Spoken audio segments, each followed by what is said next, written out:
Ofu nwa agbọghọbịa sị m na ya lụrụ di, ya fụrụ ya n'ọfịs ebe fa na-arụ ọrụ. Ya like ya nnọọ this guy, fa na-abụ kwụba from ịkwụ fa anụọ di na nwunye.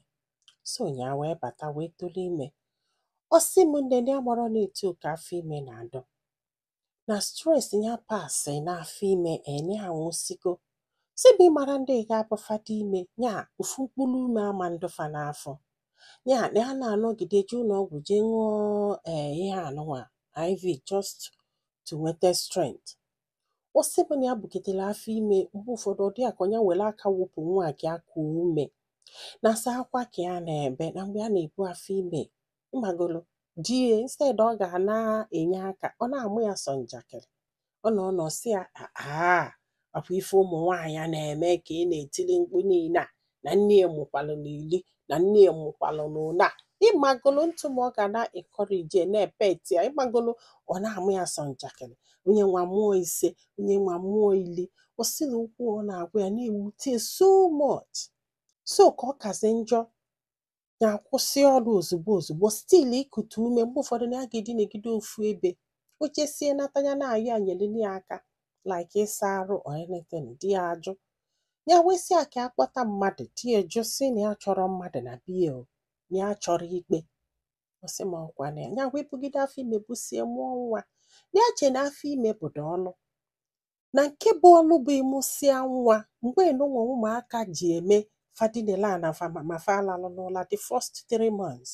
Ọ sị m nne na ala agbasi gị na ala agbasi gị na a ga-emule anya kulu nwa begide akwa na nwoke nwere ike help.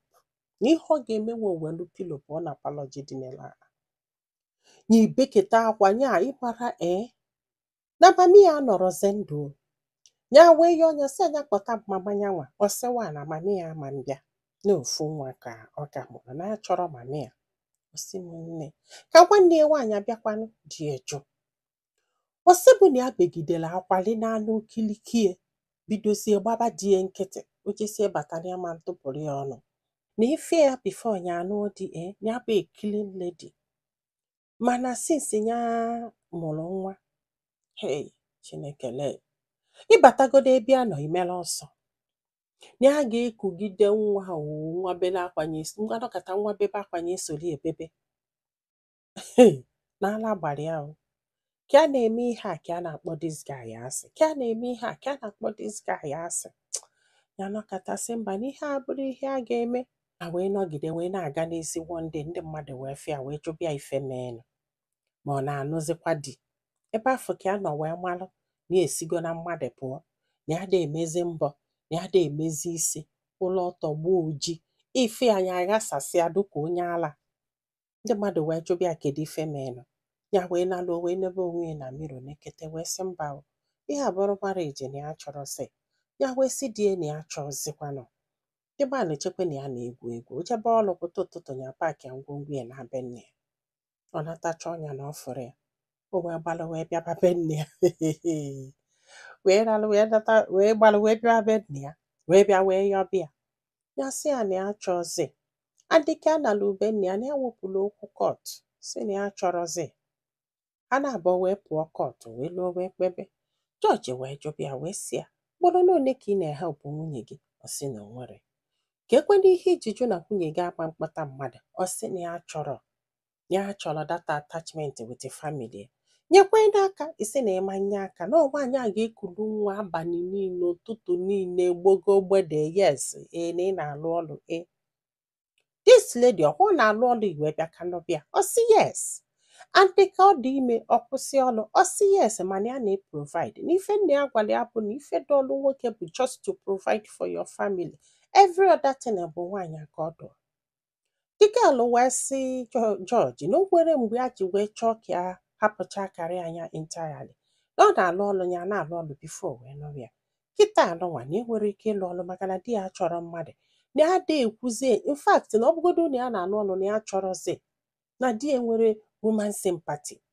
Na ya ga-emugide anya chi efu na-ebe akwa. I nwere ka ịfụ ka this man sị gị nne sorry.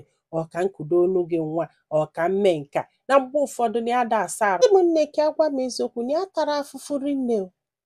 na ndị befe ji ego ọkwa ịghọtago ụfọdụ atịna ya tara afụfụ na ya mara mkpụkpa ekulu nwa eme nke eme nna bifo nya in fact na ọnya bụ the last baby mami ya mụsara zụọ onye ụka ọ zụrụ ya wee bịa ka nwụọ n'iku nụrụ nwa mana ya mesịrị ife niile ọ sị mana that George abụka ezigbo mmadụ George wee sị ya na itu ya nọ na ya bụ George na ya na-eku nwa na ya kụsiri ụmụ ya niile na ya na nwunye ya na-eke eke na ya nata ọlụ maka na ike gwụrụ ya anya n'isi enyi edinele ala ịghọtago ọ bụrụ na ọ kụọ 4 sometimes 3 o'clock onye ebini ekulu nwa ka nwunye wee nwee ike lala ụla n'inwere obi mmadụ chọọchị wee gwabi ya okwu ka chọọchị na-agwasi okwu ya nwa tiwa akwa wee bebie nyenye bebie dat na ya a na-eji eji ya na-ebe ndị mmadụ na-enezi die ka ya asị na ekwensu ka ọ bụ so